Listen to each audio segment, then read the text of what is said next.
కాదని అన్నాడు. ఒక్కటే మాట, నేను మంచోని కాదు, నా మంచితనం ఒకళ్ళు ఏదన్నా ఉంటే అది దేవునిదేనని దేవునికి ఆపాదించాడు.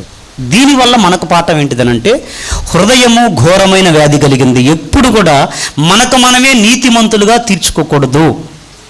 మనం ఎప్పుడు పాపిష్టోళమైన సంగతి ఎప్పటికీ మన జ్ఞాపకంలో ఉండటం అనేది మంచిది. హల్లెలూయా. కొంతమంది అయితే పాటలు కూడా పాడారుగా, హృదయము వ్యాధితో నిండిన కపట, హృదయము వ్యాధితో నిండిన కపట కేంద్రము, దానిని గ్రహించుట ఎవని సాధ్యము. హృదయము వ్యాధితో నిండిన కపట కేంద్రము, దానిని గ్రహించుట ఎవని సాధ్యము. మనసు మర్మమెరుగిన మహనీయుడా, మనసు మార్చగలిగిన నిజ దేవుడా, మనసు మర్మమెరుగిన మహనీయుడా, మనసు మార్చగలిగిన నిజ దేవుడా. నా మదిని కోవెలగా మలచుకోవయా, నా హృదిని రారాజుగా నిలచిపోవయా, నా మదిని కోవెలగా మలచుకోవయా, నా హృదిని రారాజుగా నిలచిపోవయా. మనసున్న మంచి దేవా, నీ మనసును నాకిచ్చావా, మనసు మలినమైన నాకై మనిషిగా దిగి వచ్చావా. నా మదిని కోవెలగా మలచుకోవయ్యా, నా హృదిని రారాజుగా నిలచిపోవయ్యా, నా మదిని కోవెలగా మలచుకోవయ్యా, నా హృదిని రారాజుగా నిలచిపోవయ్యా. మనసున్న మంచి దేవా, నీ మనసును నాకిచ్చావా, మనసు మలినమైన నాకై మనిషిగా దిగి వచ్చావా. ఇటు చెప్తా, ఇది మన హృదయం ఎలాంటిదో ఈ బాటిల్ చెప్పిద్ది. ఇదిగో ఈ బాటిల్ లాంటిది మన హృదయం. ఏంటిది ఈ బాటిల్? మురికి నీళ్ళు. బాటిలే, నీళ్ళే ఎవరికైనా దాహం తెచ్చడానికి పనికొస్తాయా? నీళ్ళేగండి, నీళ్ళేగా. ఈ మురికి నీళ్ళు ఎవడి దాహం అయినా తీర్చడానికి ఉపయోగపడతాయా? ఉపయోగపడవు కదా. అలాగే మురికి హృదయాలు ఎవరి జీవితాన్ని వెలిగించలేవు, ఎవరి జీవితాన్ని బాగు చేయలేవు, ఎవరి ఆకలిని దాహార్తిని తీర్చలేవు. ఈ నీళ్లు చెప్పుకోవడానికి మనకు వస్తాయి. నీళ్లు బాటిల్ నిండా నీళ్ళు, అలానే నిండుగా తక్కువగా నిండు ఉన్నాయి. హృదయము ఘోరమైన వ్యాధి కలదని బైబిల్ చెప్తుంది. అర్థమైందా? అయితే ఈ హృదయంలో ఏమి నింపితే అది ఉంటుంది. ఇప్పుడు ఇది ఘోరమైన వ్యాధి కలిగింది కదా, అర్థమైందా? ఈ ఘోరమైన వ్యాధి కలిగినది ఈ బాటిల్ అయితే, చూడండి, ఇదిగో ఈ బాటిల్ అయితే, ఒకవేళ ఈ బాటిల్ ఒకవేళ శుభ్రం చేసి నీళ్ళు పోసామనుకో, మంచి నీళ్ళు పోస్తే ఎవరికైనా ఉపయోగపడతాయా? ఎవరికి ఉపయోగపడతాయి? ఎవరికైనా ఉపయోగపడతాయి. అర్థమైందా? అయితే విషయం ఏంటిది అని అంటే, అందరికీ హృదయం ఉంది. అయితే ఈ హృదయంలో నింపబడేదాన్ని బట్టి బాటిల్కి విలువ పెరిగిద్ది. మురికి నీళ్ళు ఈ రెండు ఒకటే బాటిల్, దీనికి పచ్చమూత ఉంది, దీనికి పచ్చమూత ఉంది. ఇది ఇస్తా తాగుతారా? ఎవరన్నా ఇది ఇస్తా తాగుతారా? ఎందుకు? రెండు బాటిల్స్ ఒకటేగా, రెండు నీళ్ళేగా. అంటే కంటెంట్ ముఖ్యం. బాటిలే కానీ ఇది చెత్తతో నింపబడింది, మురికి నీళ్ళతో నింపబడింది. ఇది ఎవరికి పనికిరా. కానీ ఇదే బాటిల్ ఖాళీ అయిపోయి శుభ్రపరచబడి ఇలాగ మంచి నీళ్ళగా అయితే ఎంతో కొంత ఉపయోగపడిద్ది. అయితే ఈ బాటిల్ నీళ్ళతో నింపబడింది. ఈ బాటిల్ ఖరీదు ఎంత ఉంటుంది? ఎంత ఉండొచ్చు? ఈ బాటిల్, 1 లీటర్ బాటిల్ 20 రూపాయలు. అంటే దీని వెల 20 రూపాయలు. బాటిల్ అదే, కంటెంట్ని బట్టి రేటు 20 రూపాయలు. సరే పక్కన పెట్టి.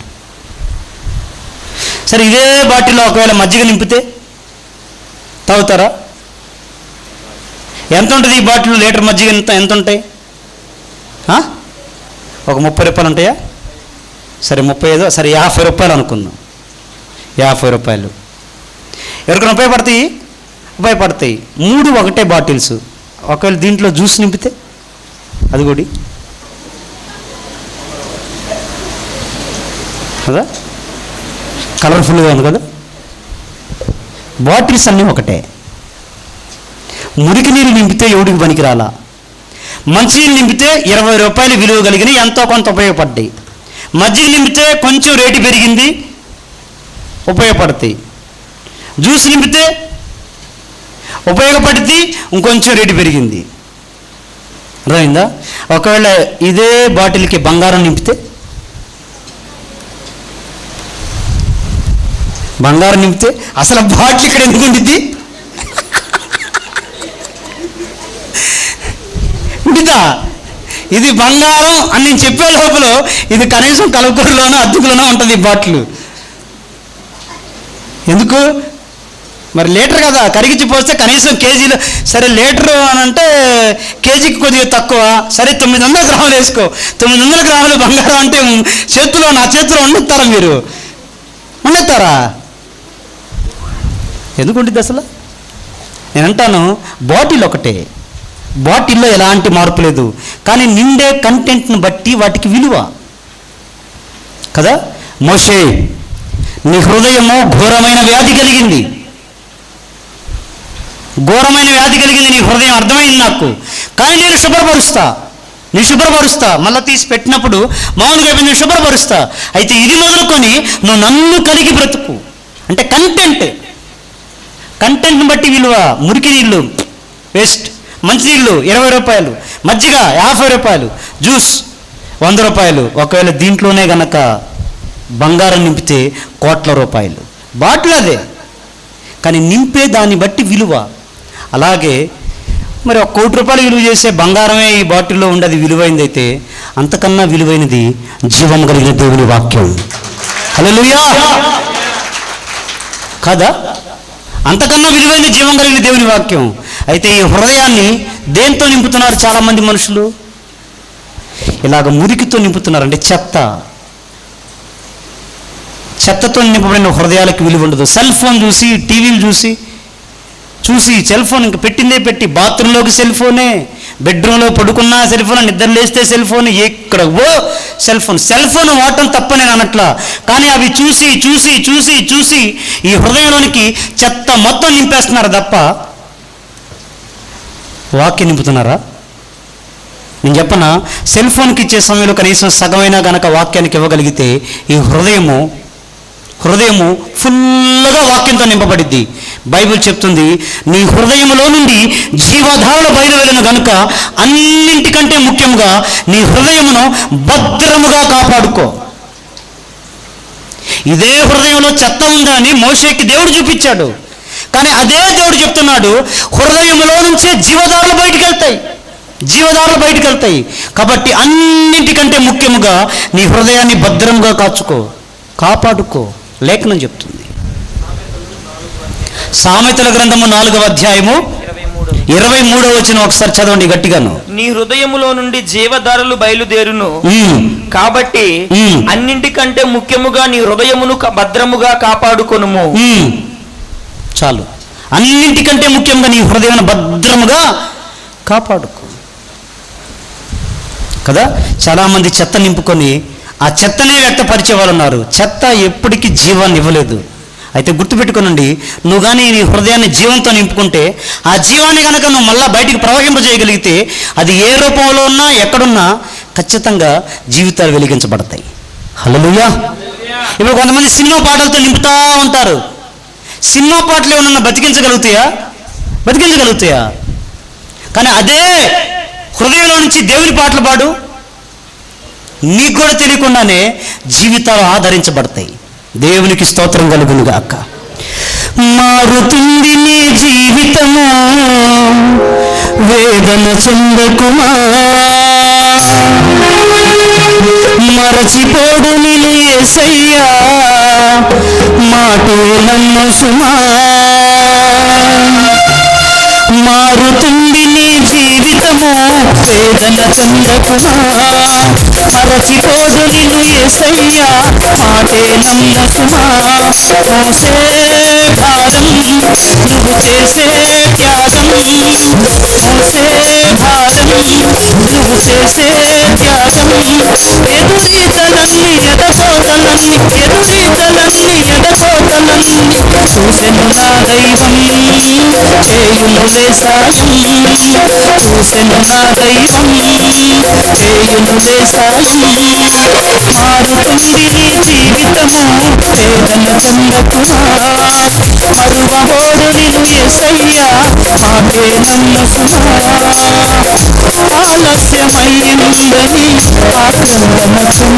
సుమా. ఆలస్యమైందని ఆక్రమణకుండకు, రోజులు మారవని బోధించకు. ఆలస్యమైందని ఆక్రమణకుండకు, రోజులు మారవని బోధించకు. ఆరోధననే ఆరాధనగా మనుగడనే మాధుర్యముగా, రోదననే ఆరాధనగా మనుగడనే మాధుర్యముగా, అలచును నా దైవం విడువను నీ ధైర్యం, అలచును నా దైవం విడువను నీ ధైర్యం. మారుతుంది నీ జీవితము వేదన చెందకుమా, మరువబోడు నిన్ను యేసయ్యా మాటే నన్ను సుమా. మారుతుంది నీ జీవితము మరచిపోడు నిన్ను యేసయ్యా మాటే నన్ను సుమా. హల్లెలూయా. ఈ పాటలు నువ్వు పాడినా లేదా వినిపించినా అనేకుల హృదయాల్లో జీవం నింపబడిద్ది. సినిమా పాటలు 100 పాడు నింపుకొని పాడు, ఒక్కడన్నా నేను బ్రతికి ఆదరించబడ్డాను, ఓదార్చబడ్డాను, ధైర్యపరచబడ్డాను చెప్పగలుగుతారా? చెప్పలేరు. కాబట్టి అంత హృదయాన్ని ప్రభు మనకిచ్చినప్పుడు, చావాలన్నా బతికించాలన్నా ఈ హృదయమే ప్రధాన కేంద్రమైనప్పుడు ఈ హృదయాన్ని చాలా జాగ్రత్తగా మనం కాచుకోవాలా. ఈ బాటిల్ లాగుంటే హృదయమే బాటిలే, కానీ ఎవరికి ఉపయోగపడదు. ఇది ఉపయోగపడిద్దా? కనీసం డబ్బాకు పడని పనికొచ్చింది ఇది. నవ్వమాక ఎవడన్నా ఆడతాడా? ఎవడో వాడు కదా.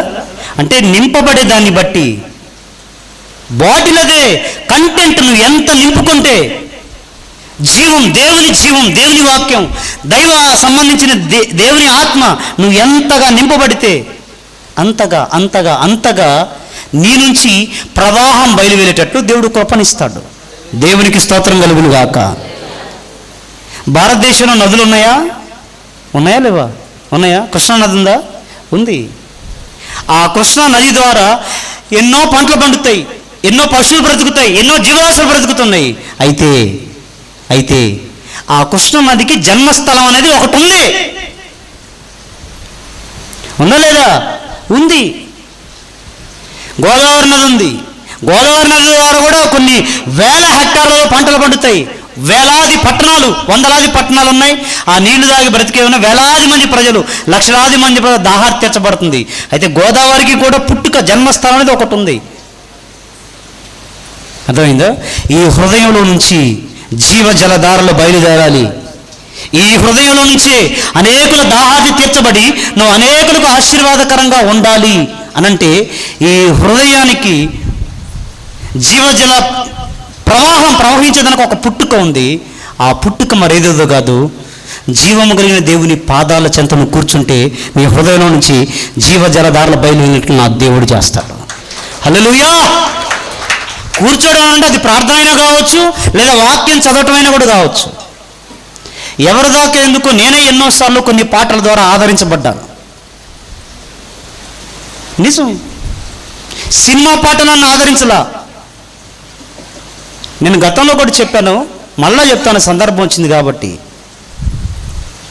నా జీవితం ఏంటో నాకే అర్థం కాని రోజుల్లో నేను హైదరాబాద్లో ఉన్నప్పుడు ఓ రోజు ఒక అక్క వచ్చింది సోలమన్ ఉన్న చర్చికి.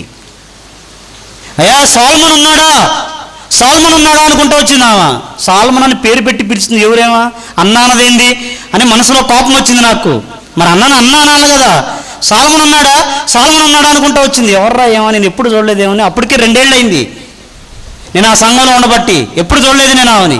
ఆ రోజే వచ్చింది ఆఫీస్ రూమ్లో కూర్చుంటే చూశాను. అక్క అన్న లేడు అని చెప్పాను. సాల్మన్ ఉన్నాడేమో నేను వచ్చాను. నన్ను లేడక్క, బయటికి వెళ్ళాడని చెప్పాను. నువ్వెవరు, నీ పేరేంది అన్నాను. నా పేరు రవి. ఎక్కడ ఉంటావు నువ్వు అనంటే ఇక్కడే ఉంటాను. ఏం చేస్తానంటే ఏం చేయట్లేదు, ప్రస్తుతానికి ఖాళీగానే ఉన్నానని చెప్పా. అని చెబితే ఆ కారు వేసుకుని వచ్చి హడావుడిగానే వచ్చింది మొత్తానికి. తర్వాత వెళ్ళిపోబోయేటప్పుడు సరే వచ్చానుగా ప్రార్థన చేసుకొని వెళ్దామని లోపలికి వచ్చింది, ఆఫీస్ రూమ్లోకి వచ్చింది. ఆఫీస్ రూమ్లోకి వచ్చి అక్కడ 3 స్టెప్పులది కాంగు ఉంది, సాల్మన్ టేబుల్ అవన్నీ ఉన్నాయి. ఆ పాట పాడతా కానీ కంజరి కొట్టు, అది కాంగు కొట్టమంది. మనకు రాదు, నాకు రాదన్నా. కాంగు కొట్టు అంటే రాదన్నా. సరే ఆ కాంగు ఇటు పెట్టండి, ఆ కాంగు తీసి అటు పెట్టి ఆమె వైపు పెట్టా, కూర్చుంది కూర్చేసుకొని. కొట్టడం స్టార్ట్ చేసి బాగానే అవుతుందని దన కొట్టింది. నేను చూస్తా ఉన్నా, నాకు తెలియదు కదా, చూస్తా ఉన్నా. చాలా వేదనలో ఉన్నా, నేను చాలా వేదనలో ఉన్నా. ఇంకా పాట కొడతా పాట స్టార్ట్ చేసింది. ఏం పాట అనంటే, శ్రమలందు నీవు నలిగే సమయంలో ప్రభు నీకు తోడుండునని, ఇమ్మానుయేలు తోడుండునని యోచించవేళ